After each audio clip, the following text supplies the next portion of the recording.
കുട്ടികളെ കുറിച്ച് പറയുമ്പോൾ നമ്മൾ കേൾക്കാറുണ്ട് ലൈഫ് കംപ്ലീറ്റ് ആയി ഫാമിലി ഫീല് കിട്ടും, എല്ലാം മാറിപ്പോയെന്നൊക്കെ.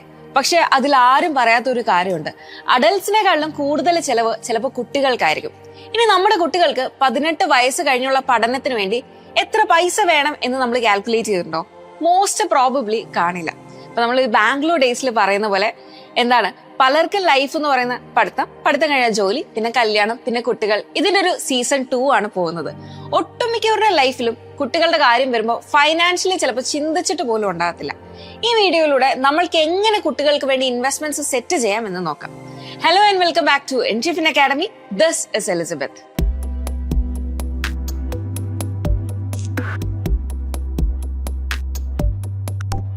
എങ്ങനെ നമ്മളുടെ ഇൻവെസ്റ്റ്മെന്റ്സിനെ നമുക്ക് ക്ലാസിഫൈ ചെയ്യാൻ പറ്റും? നമ്മുടെ ഇൻവെസ്റ്റ്മെന്റ്സിനെ മെയിൻ ആയിട്ട് രണ്ടായിട്ട് ക്ലാസിഫൈ ചെയ്യാം. സേഫ്റ്റി ബേസ്ഡ് ആയിട്ട് നോക്കുകയാണെങ്കിൽ റിസ്ക് കുറഞ്ഞ ഇൻവെസ്റ്റ്മെന്റ്സ്, അതായത് നിങ്ങളുടെ പ്രിൻസിപ്പൽ എമൗണ്ട് അവിടെ സേഫ് ആയിരിക്കും, പക്ഷെ റിട്ടേൺസ് കുറവായിരിക്കും. ഗ്രോത്ത് ബേസ്ഡ് ഉണ്ട്, കുറച്ചൊക്കെ റിസ്ക് ഉണ്ടെങ്കിലും നല്ല ഗ്രോത്ത് തരുന്ന ഇൻവെസ്റ്റ്മെന്റ്സ് ആണ്. ഇപ്പൊ സ്റ്റോക്ക് മാർക്കറ്റിലൊക്കെ ആയിരിക്കും ഇത് ഇൻവെസ്റ്റ് ചെയ്തത്. സോ അപ്സ് ആൻഡ് ഡൗൺസ് ഇവിടെ ഉണ്ടാവും. രണ്ട് ടൈപ്പും നമുക്ക് ഡീറ്റെയിൽഡ് ആയിട്ട് നോക്കാം. സേഫ്റ്റി ബേസ്ഡ് ഇൻവെസ്റ്റ്മെന്റ്സ് നമുക്ക് നോക്കാം. അതിൽ ഒന്നാമത്തെയാണ് FD എന്ന് പറയുന്നത്.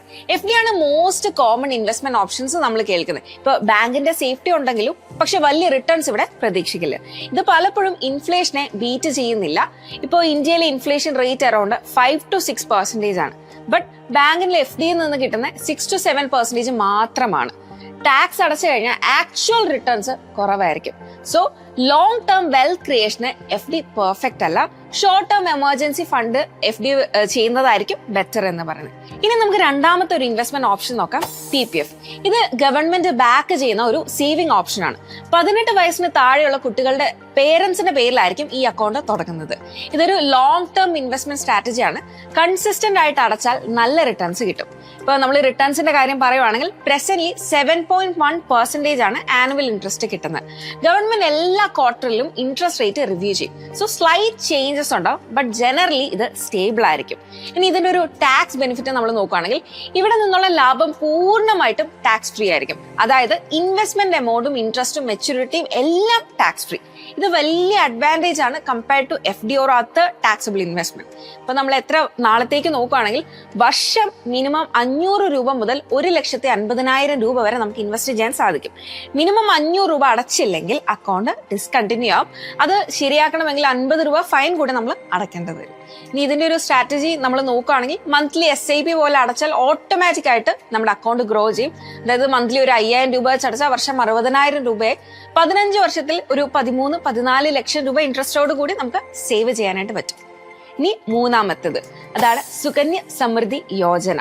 ഇപ്പൊ 10 വയസ്സിന് താഴെയുള്ള പെൺകുട്ടികൾക്ക് മാത്രമാണ് ഈ സ്കീം പറ്റുന്നത്. ഇപ്പൊ ആൺകുട്ടികൾക്കാണ് ഇത് പറ്റില്ല. ഇത് ഗവൺമെന്റ് പ്രൊമോട്ട് ചെയ്യുന്ന ഒരു ഗേൾ ചൈൽഡ് വെൽഫെയർ സ്കീമാണ്. ഇപ്പൊ ഇതിന്റെ ഒരു റിട്ടേൺസ് നോക്കുകയാണെങ്കിൽ അറൌണ്ട് 8.2% കിട്ടുന്നുണ്ട്. ഇത് FD-യെക്കാളും PPF-നെക്കാളും ഒക്കെ കൂടുതൽ റിട്ടേൺസ് ആണ് തരുന്നത്. PPF പോലെ തന്നെ ഇത് ക്വാർട്ടർലി റിവ്യൂ ചെയ്യും. ഇപ്പൊ ഇതിന്റെ ഇൻവെസ്റ്റ്മെന്റ് ലിമിറ്റ്സ് നമ്മൾ നോക്കുകയാണെങ്കിൽ മിനിമം നമ്മൾ 250 രൂപയെങ്കിലും അടയ്ക്കണം. മാക്സിമം ഒരു കൊല്ലം നമുക്ക് ചെയ്യാൻ പറ്റുന്നത് 1,50,000 രൂപ വരെ മാത്രമാണ്. 15 വർഷം വരെ കൺസിസ്റ്റന്റ് ആയിട്ട് നമ്മളിത് അടച്ചുകൊണ്ടിരിക്കണം. അതിനുശേഷം അക്കൗണ്ട് മെച്യൂർ ആകുന്നിടം വരെ നമുക്ക് ഇൻട്രസ്റ്റ് കണ്ടിന്യൂ ചെയ്ത് കിട്ടുകയും ചെയ്യും. ഇനി ഇതിന്റെ മെച്യൂരിറ്റി പീരീഡ് നമ്മൾ നോക്കുകയാണെങ്കിൽ ഇപ്പൊ കുട്ടികൾക്കാണെങ്കിൽ 21 വയസ്സാകുമ്പോൾ അക്കൗണ്ട് മെച്യൂർ ആയി കിട്ടും. ബട്ട് 18 വയസ്സ് കഴിഞ്ഞ് 50% വരെ നമുക്ക് വിഡ്രോ ചെയ്യാനും, അതായത് പഠനത്തിനോ കല്യാണത്തിനോ വേണ്ടി വിഡ്രോ ചെയ്യാനും സാധിക്കും. അതിനുള്ള ഡോക്യുമെന്റേഷൻ റിക്വയർമെന്റ്സും കാര്യങ്ങളൊക്കെ ഉണ്ട്. അത് ചെയ്താൽ നമുക്ക് ഇത് ലഭിക്കുന്നതാണ്. ഇനി ഇതിന്റെ ടാക്സ് ബെനിഫിറ്റ് ആണ്. ഈ PPF പോലെ തന്നെ ഈ ടാക്സ് എക്സെപ്റ്റ് നമുക്കിവിടെ ഉള്ളത്. ഇൻവെസ്റ്റ്മെന്റ്സ്, റിട്ടേൺസ്, മെച്യൂരിറ്റി എല്ലാം ടാക്സ് ഫ്രീ ആണ്. ഇതാണ് സേഫർ ഓപ്ഷൻസ് എന്ന് പറയുന്നത്. ഈ പറഞ്ഞതൊക്കെ സേഫ് ഓപ്ഷൻസ് ആണ്, ഗവൺമെന്റ് ബാക്ക്ഡും അതുപോലൊക്കെ വരുന്നതാണ്. ഇനി നമുക്ക് രണ്ടാമത്തെ കാറ്റഗറിയിലോട്ട് പോകാം. ഇതാണ് ഗ്രോത്ത് ഓറിയന്റഡ് ഇൻവെസ്റ്റ്മെന്റ്സ് എന്ന് പറയുന്നത്. സിമ്പിൾ ആയി പറഞ്ഞാൽ നമ്മളുടെ മ്യൂച്വൽ ഫണ്ട്സിനെ പറ്റിയാണ് ഞാനിവിടെ സംസാരിക്കുന്നത്. റിസ്ക് എടുക്കാൻ റെഡി ആവുന്നവർക്ക് ഏറ്റവും നല്ല ഇക്വിറ്റി മ്യൂച്വൽ ഫണ്ട്സ് ആണ്. ലോങ് ടേമിൽ ഇതിൽ നിന്ന് നല്ല റിട്ടേൺസ് നമുക്ക് ജനറേറ്റ് ചെയ്യാനായിട്ട് പറ്റും. ഇനി നമുക്കിതിനെ ഡിഫറെന്റ് ടൈപ്സ് ഉണ്ട്. അതൊന്ന് ജസ്റ്റ് ഒന്ന് പരിചയപ്പെടാം. അതിൽ ഞാൻ വളരെ കുറച്ചാണേ പറയുന്നുള്ളൂ. നിങ്ങൾക്ക് ഇൻട്രസ്റ്റിംഗ് ആണെങ്കിൽ ജസ്റ്റ് ഒന്ന് കമന്റ് ചെയ്യുവാണെങ്കിൽ ഞാൻ നെക്സ്റ്റ് വീഡിയോയിൽ അതിനെപ്പറ്റി സംസാരിക്കാം. ആദ്യത്തേതാണ് ലാർജ് ക്യാപ് ഫണ്ട്സ് എന്ന് പറയുന്നത്. ഇപ്പൊ HDFC bank, Reliance, TCS, Infosys പോലുള്ള വലിയ എസ്റ്റാബ്ലിഷ്ഡ് കമ്പനീസിലായിരിക്കും ഇൻവെസ്റ്റ് ചെയ്യുന്നത്. ഇവിടെ കമ്പനീസ് മാർക്കറ്റിൽ ടോപ്പ് 100 വരുന്ന കമ്പനീസ് ആയിരിക്കും മേജർ ആയിട്ട് ഇതിൽ വരുന്നത്. ഇപ്പൊ ഗ്രോത്ത് എന്ന് പറയുന്നത് എന്താ സ്റ്റേബിൾ ആണ് എന്ന് നമുക്ക് പറയാം. സഡൻ ആയിട്ട് വലിയ ലോസസ് വരാനുള്ള ചാൻസ് കുറവാണ്. വലിയ ഇപ്പൊ കോവിഡ് പോലത്തുള്ള കണ്ടീഷൻസ് അല്ലാതുള്ള കാര്യമാണ് പറയുന്നത്. റിട്ടേൺസ് ആവറേജ് ആയിട്ട് നോക്കിയാൽ 10 to 12% കിട്ടാൻ ചാൻസ് ഉണ്ട്, അതായത് ലോങ് ടേമിലോട്ട് നോക്കുന്ന സമയത്ത്. ഇനി നമുക്ക് മിഡ് ക്യാപ് ഫണ്ട്സിന്റെ കാര്യം പറയാം. ഇടത്തരം കമ്പനീസ് പറയില്ലേ, അതുപോലെ തന്നെയാണ് വരുന്നത്. അതായത് നമ്മളൊരു റേഞ്ചസ് നമ്മൾ നോക്കുകയാണെങ്കിൽ ഒരു ടോപ്പ് ആയിട്ടുള്ള 101 കമ്പനീസ് തൊട്ട് 250 കമ്പനീസ് വരെ ഉള്ളതിൽ ഇൻവെസ്റ്റ് ചെയ്യുന്നതാണ് ഈ മിഡ് ക്യാപ് ഫണ്ട്സ് എന്ന് പറയുന്നത്. ഈ കമ്പനീസ് ഗ്രോത്ത് ഫേസിലായിരിക്കും മേജറായിട്ട് പറഞ്ഞാൽ. ലാർജ് ക്യാപ്പിനേക്കാളും കൂടുതൽ റിട്ടേൺസ് കിട്ടാൻ ചാൻസ് ഉള്ളത് മിഡ് ക്യാപ്പിലാണ്. മാർക്കറ്റ് ക്രാഷ് ഉണ്ടായാൽ കുറച്ച് ഇമ്പാക്ട് കൂടുതൽ മിഡ് ക്യാപ്പിനുണ്ടാകും ലാർജ് ക്യാപ്പിനെ കമ്പയർ ചെയ്യുന്ന സമയത്ത്.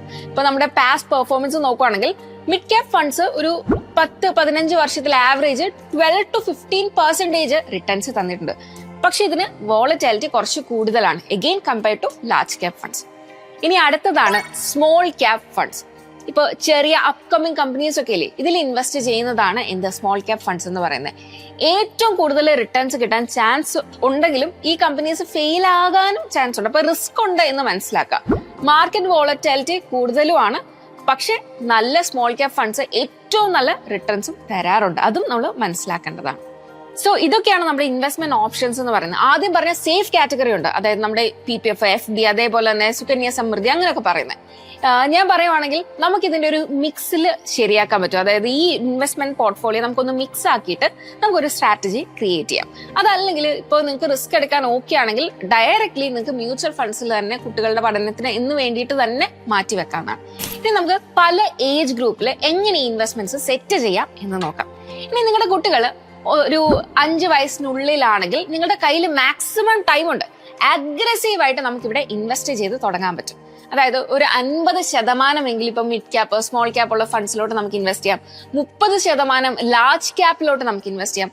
ബാക്കി 20% മാത്രം ഇപ്പൊ PPF അല്ലെങ്കിൽ ഞാൻ പറഞ്ഞ പോലെ സുകന്യ സമൃദ്ധിയിലൊക്കെ ഒരു സേഫ്റ്റി നെറ്റ് പോലെ നമുക്ക് ഇൻവെസ്റ്റ് ചെയ്യാം.